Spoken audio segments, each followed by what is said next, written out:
अस्सलाम वालेकुम नाज़रीन, सियासत टीवी के प्राइम टाइम में आप सबका तहदील से इस्तकबाल है। मैं हूं फरजान अहमद। सबसे पहले पेश है प्राइम टाइम की हेडलाइंस।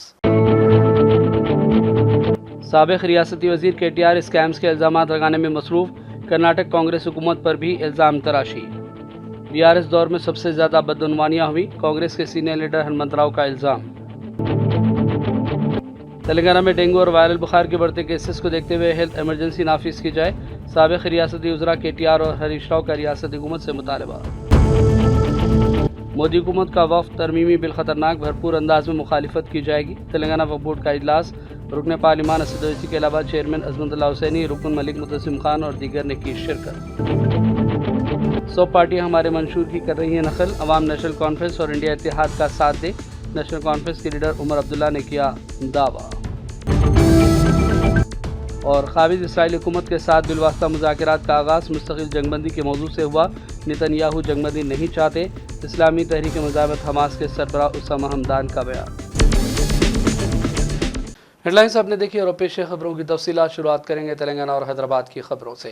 कांग्रेस के सीनियर लीडर हनुमंतराव ने कहा कि साबिक रियासती वजीर KTR स्कैम्स के इल्ज़ामात लगा रहे हैं। कर्नाटक कांग्रेस हुकूमत के खिलाफ भी बयान दे चुके हैं जिसमें कोई हकीकत नहीं है। BRS के दौर में कालेश्वरम और दीगर प्रोजेक्ट्स में बदअनवानियाँ की गई, इसकी जाँच का हनुमंतराव ने मुतालबा किया। Conducting the ED investigation, whatever it is reality, whatever the truth, it will come only after the investigation. Only they are claiming this money is sent to the Delhi like that. This is a routine practice. Anything is not there. What purpose there is, how scam was there, everything is the ED is yourself only says ED is investigating. Without any result, and he is giving such a statement is not correct. There is a lot of scams was there during the Kaleshwaram and also other issues also. Why unnecessary? Only to damage the image in Karnataka Congress Party, Siddaramaiah government, the backward CM is there. So they want to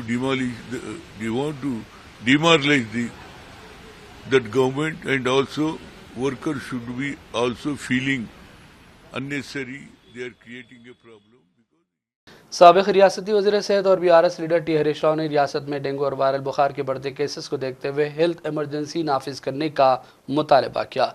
उन्होंने कहा कि गुज़िश्ता साल के मुकाबले में इस साल dengue cases में 36% इजाफा हुआ। अस्पतालों में दरकार अद्वियात दस्तियाब नहीं है। याद रहे कि दोनों शहरों हैदराबाद और सिकंदराबाद में मुसलसल वायरल बीमारी की इत्तलात सामने आ रही हैं। बड़ी तादाद में लोग इस वायरल का शिकार हो रहे हैं और अस्पतालों में मरीजों का हुजूम देखा जा रहा है। और इस दौरान साबिक रियासती वज़ीर KTR ने भी तेलंगाना में डेंगू और दीगर बीमारियों को लेकर फिक्रमंदी का इजहार किया।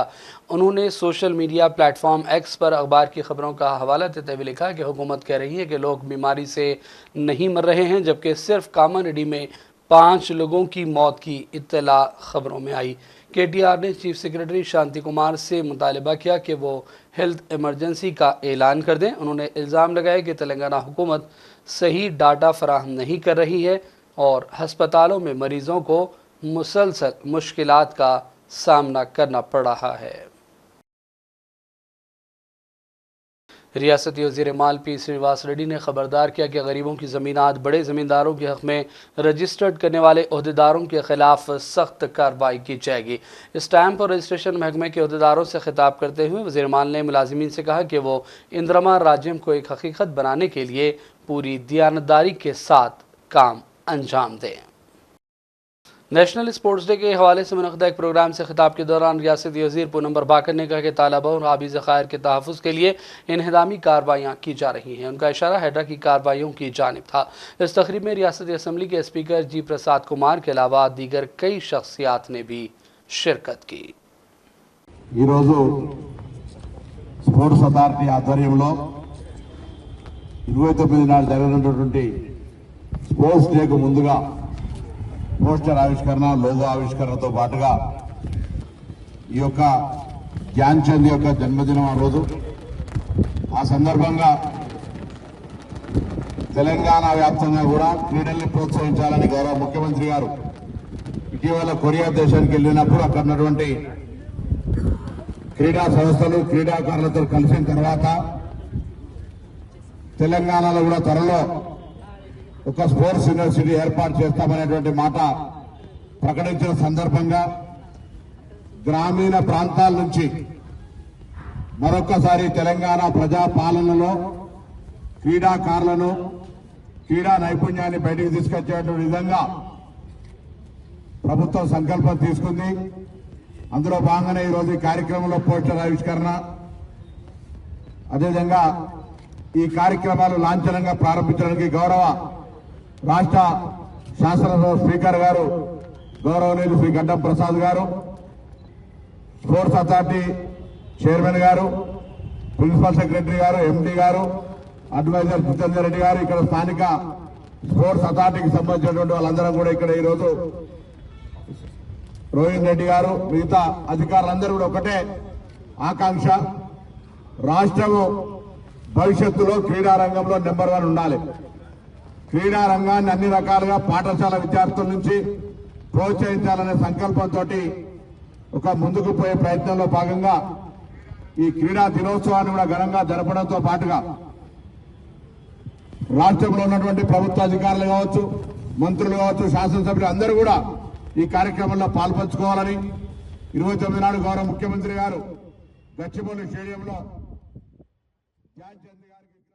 बीजेपी लीडर और मल्काजगिरी के रुकन पार्लियामेंट ईटेला राजेंद्र ने अपनी पार्टी कारकुनों पर जोर दिया कि वह हैड्रा की इंहदामी कार्रवाइयों की मुजाहमत करें। उन्होंने रियासती हुकूमत से मांग की कि पट्टा ज़मीनात वापस लेनी है तो आवाम को मुनासिब मुआवजा अदा किया जाए। अगर हुकूमत मुनासिब तवज्जो देते हुए काम करे तो आबगिर इलाकों पर नाजायज़ कब्जे नहीं होंगे। याद रहे कि इन दिनों हैड्रा की जानिब से मुसलसल इंहदामी कार्रवाइयाँ की जा रही हैं, जिसकी अब बीजेपी ने भी मुखालिफत की है। तेलंगाना में सीपीआई मजालिस मुकामी इंतखाबात में किसी भी पार्टी से मुफाहमत नहीं करेगी, वो अपने बलबूते पर तनहा मुकाबला करेगी। सीपीआईएम के स्टेट सेक्रेटरी और कत्तागुड़म के एमएलए के सांबा शिवराव ने ये बयान दिया। उन्होंने भी कहा कि कांग्रेस का सीपीआई जैसी हलीफ पार्टियों के साथ बर्ताव अच्छा नहीं है। आज तेलंगाना वक्फ बोर्ड का अहम इजलास हुआ, जिसमें रुकन पार्लिमान असद ओवैसी के अलावा चेयरमैन तेलंगाना वक्फ बोर्ड सैयद अजमतुल्लाह हुसैनी, रुकन मलिक मुतसिम खान और दीगर ने शिरकत की। वक्फ तरमीमी बिल और इससे जुड़े उमूर पर तफसीली बातचीत की गई। बाद में प्रेस कॉन्फ्रेंस करते हुए बोर्ड के चेयरमैन और अरकान ने कहा कि मोदी हुकूमत का लाया हुआ वक्फ तरमीमी बिल ख़तरनाक है और उससे न सिर्फ जायदादों को ख़तरा लाहक है बल्कि मसाजिद और क़ब्रिस्तानों में भी मुदाखलत बढ़ जाएगी।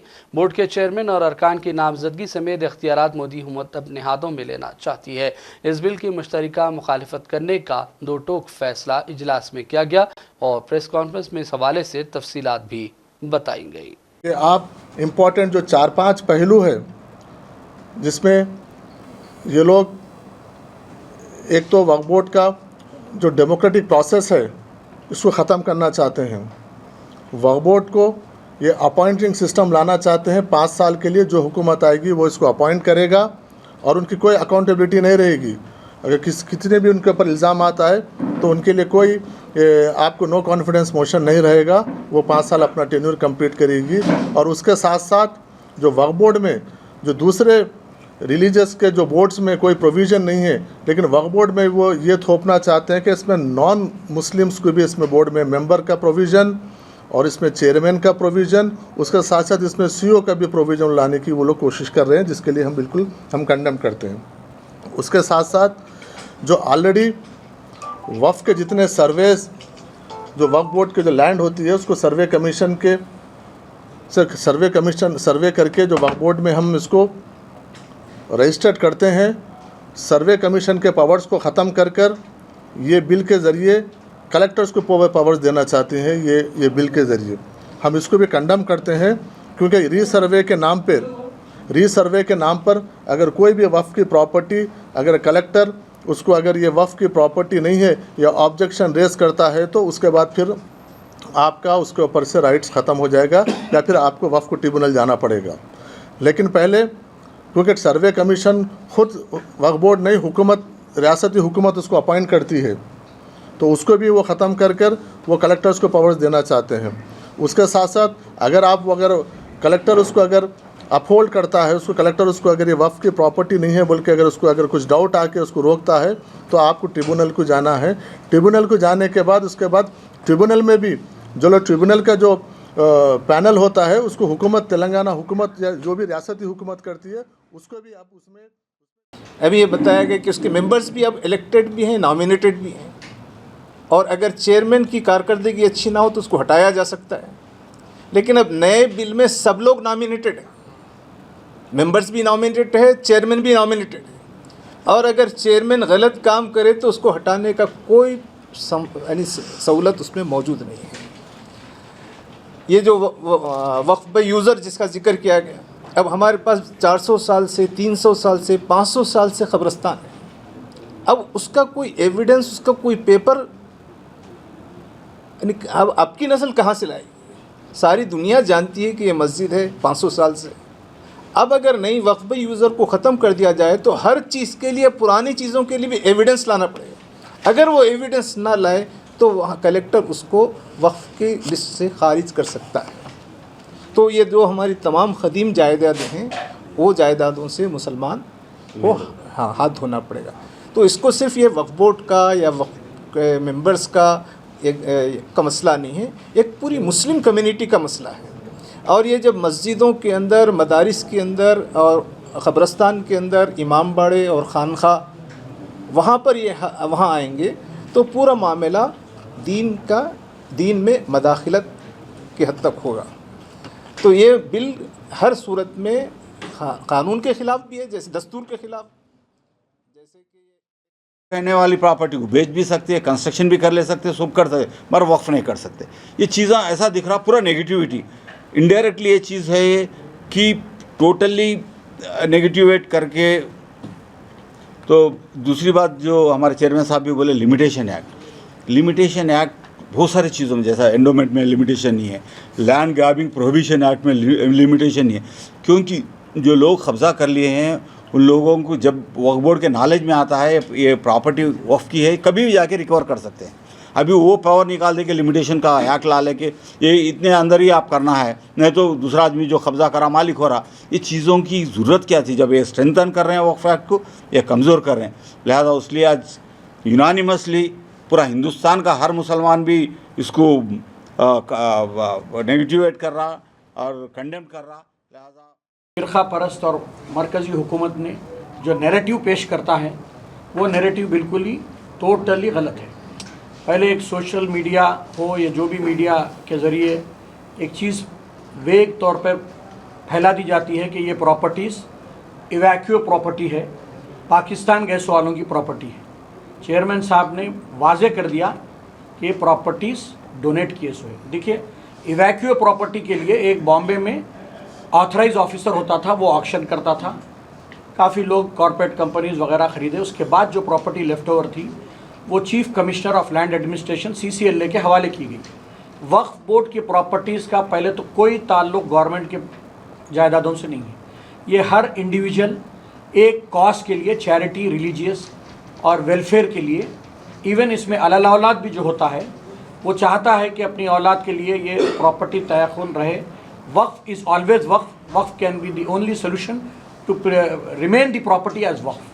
दूसरे प्रॉपर्टीज़ जो होते हैं वो सेल कर दिया जा सकते हैं। इसमें कितने भी अब एनक्रोचर्स हो, they can become a peaceful tenant but they can not become owner. First of all ये चीज़ ले लें।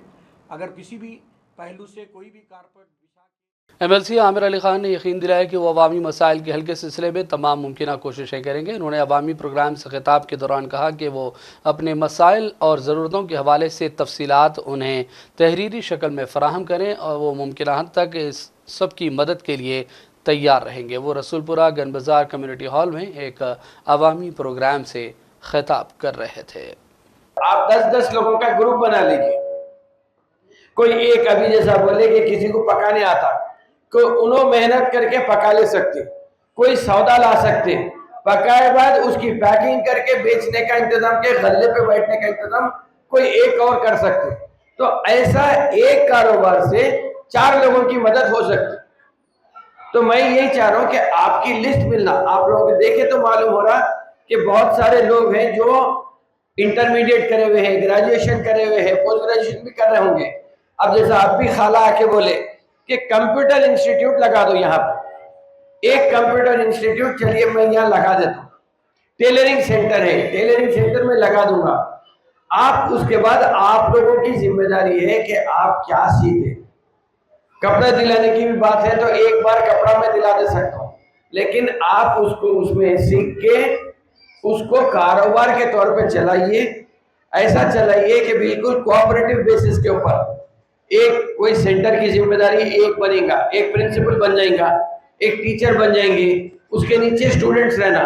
स्टूडेंट्स बना के दिए बाद बच्चों को, जो नौजवान बच्चे हैं उनको आप लगा के मार्केटिंग पे भिजा दीजिए।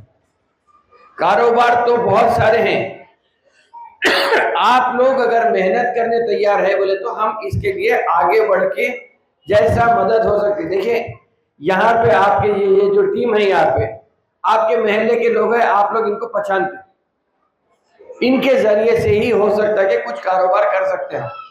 बहुत सारे चीज, मैं अभी हुकूमत के तौर पे कुछ नहीं बोल रहा हूं मैं आपको, इसलिए कि गवर्नमेंट की तरफ से जो हो सकता वो उसमें वक्त लगता हर चीज मंजूर होने के वास्ते।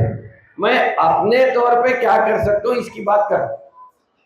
आप लोग फेरिस्त बना के अगर बोल दिए कि हमारे को कितने लोग ऐसे हैं जो टेलरिंग सेंटर के वास्ते ख्वाहिशमंद है, कितने लोग ऐसे हैं जिसको दवा होने की जरूरत है, कितने लोग ऐसे हैं जिसको राशन की जरूरत है, तो आप ऐसा अगर कैटेगरी वाइज बना के मेरे को लिस्ट दे देंगे, यही लोग को दे दीजिए। आप आपको आने की जरूरत नहीं है, यहीं पे महल्ले में पहुंचा दीजिए, इन लोग ले लेके आ देंगे मेरे पास। ले लेके आ गए तो वहां पे एक प्रोग्राम बना के हो सकता कि आपकी लिस्ट आई बात 5 दिन में नहीं होता हूँ, 15 दिन 20 दिन में तो आप करें कहीं कुछ ना कुछ तो मदद पहुंच जाएगी, ये बात की गारंटी देता हूँ। टेलरिंग सेंटर लगाना है, अगर आप बोले कि हमारे पास 50 लोग हैं जो टेलरिंग सेंटर करना चाह रहे हैं, यही जगह पे ये कम्युनिटी सेंटर है ना, गवर्नमेंट कम्युनिटी सेंटर है, आप लोग यहीं पे जा सकते हैं, यहाँ से इजाजत ले सकते हैं। आधा दिन या मैं 50 मशीना लगा देता हूँ, आप यहाँ पे बैठ के टेलरिंग सीख ले सकते हैं। कंप्यूटर है, एक 5 कंप्यूटर लगा देता हूँ, कंप्यूटर से आप लोग जब जिसको फुर्सत है आइए आके सीख लेके चले सकते। तो जब तक लिस्ट नहीं मिली, हमारे पास होता क्या कि हम सब लोग एक साथ आके बोलते, उससे हो रहा कुछ भी नहीं। आप बोल देते, मैं सुन लेता हूँ, बात खत्म हो जाती। इसीलिए मैं बोल रहा हूँ कि आप लिस्ट देंगे, आपका नंबर नाम दे दिए, टेलीफोन नंबर दे दिए, क्या मदद होना या क्या कर रही और इसमें क्या मदद आपको होना, बस ये 4 चीजों को ही भर के दिए आप, इससे बढ़ के कोई चीज देने की जरूरत नहीं। मैं कैसा करना है वो मेरे ऑफिस में लोग हैं, उन लोग बैठते पूरा प्रोग्राम बनाते, आपके पास 15 दिन 20 दिन में आपके पास आके आपके मसाइल हल करने की कोशिश करें। भोलकपुर मुशीराबाद के साबिक कारपोरेटर और कांग्रेस लीडर वाजिद हुसैन ने रोजनामा सियासत के न्यूज़ एडिटर और MLC जनाब आमिर अली खान को मुबारकबाद दी और उन्हें MLC का हलफ लेने पर अपनी जानिब से तहनीत पेश की। इलेक्ट्रिक एक्सपो का 5वां एडिशन 29 अगस्त को हाईटेक सिटी हैदराबाद में मुनक़िद होगा। इस प्रोग्राम में रियासती वज़ीर D श्रीधर बाबू, MLC आमिर अली खान और दीगर कई शख्सियात की शिरकत मुतवक्को है। For the brands are coming from Pan India.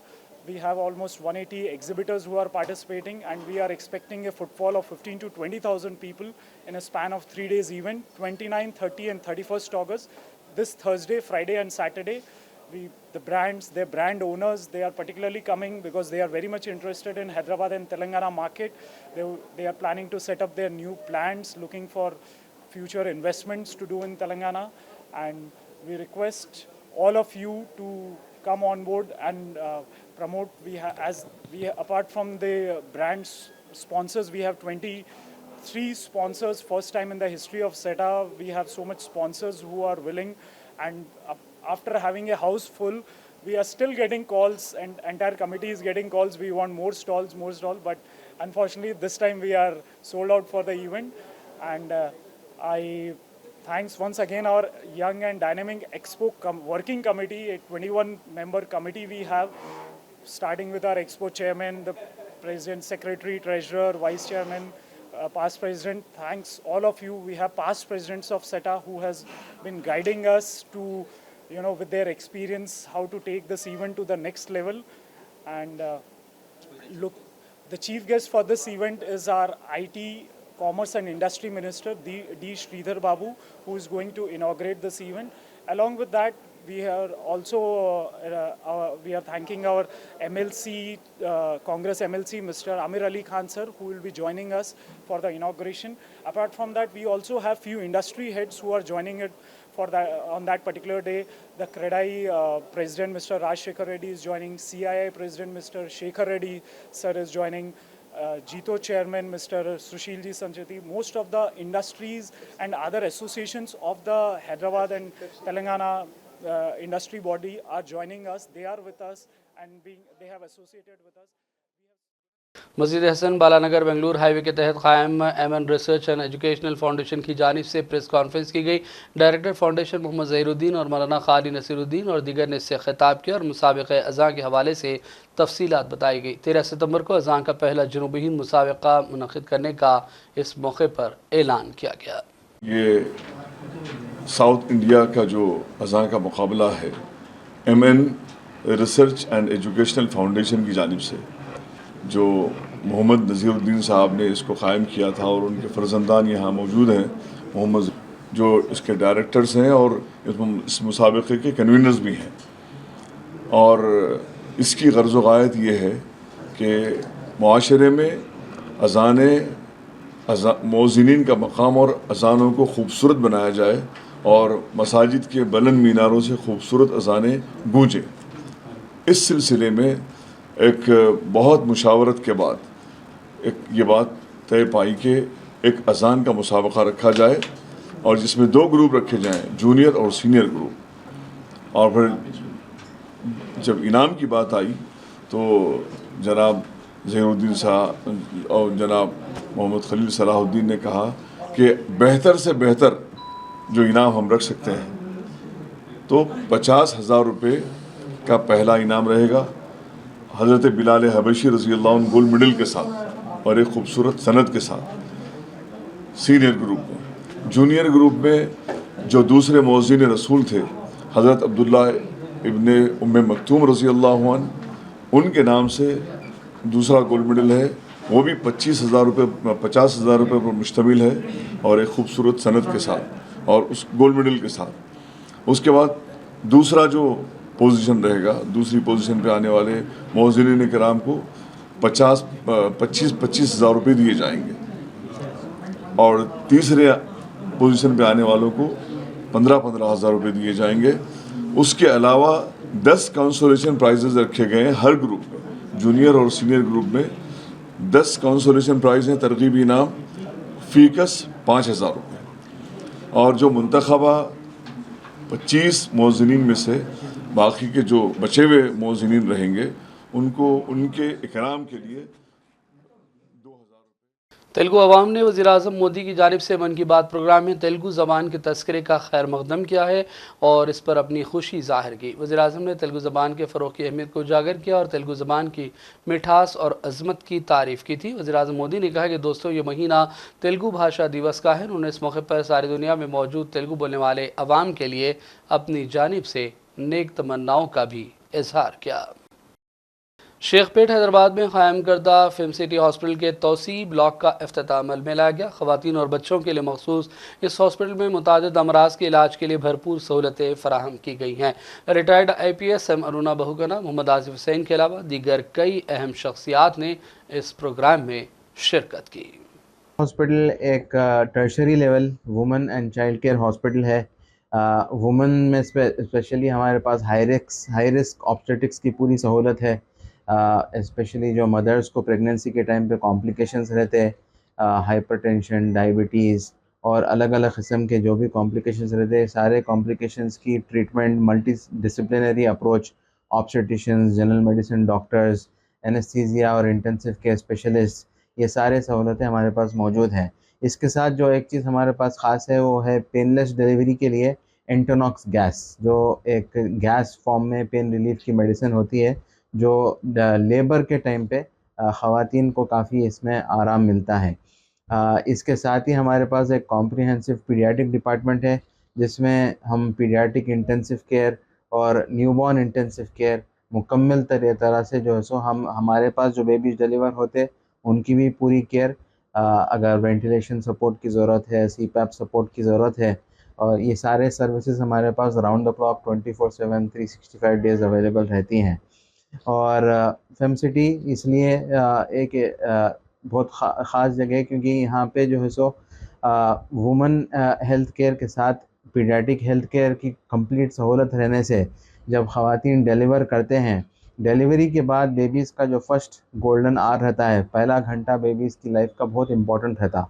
और आम तौर पे अगर ये टाइम पीरियड में कुछ कॉम्प्लिकेशंस अगर बेबी में हैं, तो ये टाइम पीरियड में अगर बेबी को सही ट्रीटमेंट नहीं मिल सका तो इसकी वजह से हैदराबाद पुलिस कमिश्नर के श्रीनिवास रेड्डी ने प्रेस कॉन्फ्रेंस की और ड्रग्स के हवाले से एक टोली का पर्दाफाश करने और 2 अफराद की गिरफ्तारी के हवाले से तफसीलात बताई। उन्होंने कहा कि गिरफ्तार शुदा अफराद के पास से लगभग 8 करोड़ 50 लाख रुपए मालियत के फ़ोन और दीगर अशिया को भी पुलिस ने जब्त कर लिया है। तो 8.5 केजीस का हमने कल जो ऑपरेशन किए बोइनपल्ली पुलिस और HNU का इंटेलिजेंस में, तो ये सीज किए, एक बोलेरो भी सीज किए, 3 आदमी इसमें पकड़ा गए हैं। इसमें मेन है कुंचाला नागराजू, उसका एसोसिएट्स है विनोद कुमार गौड और श्रीशैलम। तो तीनों ये संगारेड्डी डिस्ट्रिक्ट का है। नागराज ओरिजिनली प्रकाशम, बिट्रगुंटा प्रकाशम से है। आपको मालूम है Bitragunta is a settlement, Bitragunta is not actually Prakasam, it is Nellore. So Stuartpuram लगा अక్కడ మనకు वहाँ भी एक क्रिमिनल सेटलमेंट होगा, हम पूरा चेक करेंगे। लेकिन अब पिछले कुछ साल से ये गुम्मड़ीदला संगारेड्डी में रह रहे हैं और ये जो विनोद कुमार भी, इन लोग भी गुम्मड़ीदला में रहते हैं। तो ये यहाँ लोकल ही है, ये दोनों एसोसिएट विनोद कुमार और श्रीशैल। तो क्या हुआ, 1-2 महीने पहले संगारेड्डी पुलिस TS नैब के तो उसका सपोर्ट लेते हुए एक अंजिरेड्डी करके जिसका फैक्ट्री था वहाँ जिनारम में गुम्मड़ीदला एरिया, तो वो सीज किए जो जहाँ अल्फाजोलम प्रोड्यूस करते थे। अल्फाजोलम भी आपको मालूम है लिकर में ये गाड़ी में मिक्स करके, तो ये बहुत बड़ा ये भी एक ड्रग है। तो और वो फैक्ट्री को भी क्लोज किए, अंजिरेड्डी और इसका एसोसिएट्स को अरेस्ट करके अभी उन लोग अभी भी जेल में है। तो इसके पहले जस्ट कुछ 10 दिन पहले ये अंजिरेड्डी उसको बुला के, नागराज को बुला के ये पाउडर हैंड ओवर किए, तो आप रख लो, उसको बेचना है बाद। तो फिर इसके बाद वो जेल चला गया, तो ये 2 महीने में आते जेल से वापस आते करके वेट किया, फिर अभी नहीं आ रहे करके उसको वहां से शिफ्ट करके सिटी को लाया, क्योंकि उसका उम्मीद है। और वाई नाज़रीन रुख करेंगे चंद अहम कौमी और आलमी खबरों की जानिब। नेशनल कॉन्फ्रेंस के लीडर उमर अब्दुल्ला ने कहा कि सब पार्टियां हमारे मंशूर की नकल कर रही हैं। उन्होंने ये भी दावा किया कि अवाम नेशनल कॉन्फ्रेंस और इंडिया इत्तेहाद के साथ है। आइए देखते हैं ये बयान। मंशूर में भी हमने कोई कसर बाकी नहीं रखी। आज हमारे मंशूर का हर किसी ने नकल किया है ना? 19-20 का फर्क रखते तो ठीक रहता। हमने 2000 यूनिट बिजली की बात की, उन्होंने भी 200 यूनिट, उन्होंने भी 200 डाले। हमने 1 लाख नौकरियों की बात की, उन्होंने भी 1 लाख नौकरियों की बात की। हमने बंद सड़कों को दोबारा खोलने की बात की, वो भी उनके मंशूर में। हमने बातचीत का दरवाजा खुला रखने पे, वो भी उनके मंशूर में। लगभग हर बात जो मेरे साथियों ने नेशनल कॉन्फ्रेंस के मंशूर में रखा, वो उनके मंशूर में है। फिर कहते हैं कि अगर एनसी और कांग्रेस हमारे एजेंडा को तस्लीम करती है, हम उम्मीदवार नहीं उठाएंगे। अरे ना बात है, तो हमारा सारा एजेंडा अपने। जम्मू कश्मीर असम्बली इंतखाबात के पेश नज़र बीजेपी ने अपने उम्मीदवारों की तरमीम शुदा फहरिस्त जारी कर दी। ताज़ा फहरिस्त में 15 उम्मीदवारों के नामों का ऐलान किया गया। बीजेपी की पुरानी फहरिस्त में 44 उम्मीदवारों का ऐलान हो चुका था, लेकिन लिस्ट जारी होने के कुछ ही देर बाद इसे वापस भी ले लिया गया। इसमें तब्दीली करके बीजेपी ने इस मरतबा पहली फहरिस्त में सिर्फ 15 लोगों के नामों का ऐलान किया है। और इस दौरान बीजेपी के दर्जनों कारकुन जम्मू में वाक़ बीजेपी के दफ्तर पहुंच गए और उन्हें टिकट न मिलने पर एहतजाज किया और जमकर नारेबाजी भी की। आइए देखते हैं ये मनाज़िर। वज़ीर-ए-आज़म नरेंद्र मोदी ने आज अपने ऑस्ट्रेलियाई हममनसब एंथोनी अल्बानीज़ के साथ टेलीफोन पर बातचीत की। दोनों लीडरों ने दो तरफ़ा ताल्लुकात में पेशरफ्त का जायज़ा लिया बशमूल क्वाड। वज़ीर-ए-आज़म मोदी ने सोशल मीडिया प्लेटफॉर्म एक्स के ज़रिए मालूमात दी। उन्होंने अपनी पोस्ट में लिखा कि मैंने अपने दोस्त ऑस्ट्रेलियाई वज़ीर-ए-आज़म एंथोनी से बात करके बहुत खुशी महसूस की है। हमने अपने दो तरफ़ा ताल्लुकात में पेशरफ्त और क्वाड समेत कसीरुल-जहदी फोरम्स में ताउन का भी इस मौके पर जायज़ा लिया है। और अब खबरें फ़लस्तीन के हवाले से। इस्लामी तहरीक मुज़ाहिमत हमास के सरबराह उसामा हमदान ने इस बात का इआदा किया कि क़ाबिज़ इसराइली हुकूमत के साथ बिलवास्ता मुज़ाकिरात का आगाज़ मुस्तकिल जंगबंदी और तमाम की गज़ा पट्टी से क़ाबिज़ अफ़वाज के इनख़िला पर इसरार से हुआ। उन्होंने कहा कि इसराइल दरअसल जंगबंदी नहीं चाहता। पेश है इस हवाले से तफसीली रिपोर्ट। इस्लामी तहरीक मुज़ाहिमत हमास के सरबराह उसामा हमदान ने इस बात का इआदा किया कि क़ाबिज़ और ज़ालिम इसराइली हुकूमत के साथ बिलवास्ता मुज़ाकिरात का आगाज़ मुस्तकिल जंगबंदी और तमाम गज़ा पट्टी से क़ाबिज़ अफ़वाज के इनख़िला पर इसरार से हुआ। हम अपने उसूली मुतालबात पर कायम हैं, लेकिन दुश्मन हठधर्मी का मुज़ाहरा कर रहा है। उन्होंने कहा कि मुज़ाकिरात का आगाज़ गज़ा पट्टी में बेघर हुए लोगों को रिलीफ फराहम करने की बातचीत से हुआ और इसका आखिरी नुक़्ता कैदियों की बावक़ार वापसी का मुआहदा है। उन्होंने कहा कि हमास और फ़लस्तीनी मुज़ाहिमत के लिए जारहियत को रोकना अव्वलीन तरजीह है। इसराइली रियासत और उसकी इंतहा पसंद हुकूमत फ़लस्तीनियों का क़त्ल-ए-आम जारी रखना चाहती है। हमास कायद ने यह भी कहा कि सह्यूनी वजूद की हिमायत करने वाले हल्क़े क़ाबिज़ रियासत के लिए अपनी हिमायत जारी रखने के इम्कानात के बारे में शुकूक व शुबहात का शिकार हो गए। हमास कायद ने कहा कि मौजूदा क़ाबिज़ हुकूमत की कोशिश फ़लस्तीनी अवाम को उनकी सरज़मीन से बेदखल करने की हिकमत अमली पर मबनी है और हम अपनी सरज़मीन पर अपनी बक़ा की जंग लड़ रहे हैं। हमास रहनुमा ने गज़ा पट्टी में साबित कदमी और अवामी क़ुरबानियों की भरपूर अंदाज में सताइश की। उन्होंने कहा कि फ़लस्तीनी मुज़ाहिमत फ़लस्तीनी अवाम की ये दौलत है। अगर फ़लस्तीनी अवाम मुज़ाहिमत पसंद न होते तो ये मुज़ाहिमत उभर कर सामने न आती। ब्यूरो रिपोर्ट, सियासत टीवी। इसराइली फ़ौज ने वस्ती गज़ा में बेघर फ़लस्तीनियों को पनाह देने वाले एक और स्कूल पर बमबारी की है, जिसके एक दिन बाद लोगों को अल-अक़सा शुहदा हॉस्पिटल के करीब इलाकों से इनख़ला का भी हुक्म दिया गया, जो कि इलाके में काम करने वाली आखिरी तिब्बी सहूलत है। इस दौरान अक़वाम मुत्तहिदा के सरबराह एंटोनियो गुटेरेस ने लेबनान की जनूबी सरहद पर इसराइल और हिज़्बुल्लाह के दरमियान शदीद फायरिंग के तबादले के बाद फ़ौरी तौर पर कशीदगी कम करने की अपीलें की है। याद रहे कि इसराइली हमले और जवाब में हिज़्बुल्लाह की कार्रवाइयों के दरमियान ख़ित्ते में फिर एक मरतबा कशीदगी बढ़ गई है। और अब आखिर में हेडलाइंस पर डालेंगे एक और नज़र। साबिक़ रियासती वज़ीर KTR स्कैम्स के इल्ज़ामात लगाने में मसरूफ़, कर्नाटक कांग्रेस हुकूमत पर भी इल्ज़ाम तराशी। BRS दौर में सबसे ज़्यादा बदअनवानियाँ हुई, कांग्रेस के सीनियर लीडर हनुमंतराव का इल्ज़ाम। तेलंगाना में डेंगू और वायरल बुखार के बढ़ते केसेस को देखते हुए हेल्थ इमरजेंसी नाफिज की जाए, साबिक़ रियासती वज़रा KTR और हरीश राव का रियासती हुकूमत से मुतालबा। मोदी हुकूमत का वफ़द तरमीमी बिल ख़तरनाक, भरपूर अंदाज में मुखालिफत की जाएगी। तेलंगाना वक्फ बोर्ड का इजलास, रुकन पार्लिमान असद ओवैसी के अलावा चेयरमैन अज़मतुल्लाह हुसैनी, रुकन मलिक मुतसिम खान और दीगर ने की शिरकत। 100 पार्टियाँ हमारे मंशूर की कर रही हैं नकल, अवाम नेशनल कॉन्फ्रेंस और इंडिया इत्तेहाद का साथ दे, नेशनल कॉन्फ्रेंस के लीडर उमर अब्दुल्ला ने किया दावा। और क़ाबिज़ इसराइली हुकूमत के साथ बिलवास्ता मुज़ाकिरात का आगाज़ मुस्तकिल जंगबंदी के मौजू से हुआ, नेतन्याहू जंगबंदी नहीं चाहते, इस्लामी तहरीक मुज़ाहिमत हमास के सरबराह उसामा हमदान का बयान। प्राइम टाइम का सिलसिला फ़िलहाल यहीं ख़त्म करते हैं। मोहम्मद फरजान अहमद को पूरी टीम के साथ इजाज़त दें। देखते रहिए सियासत टीवी। अल्लाह हाफ़िज़।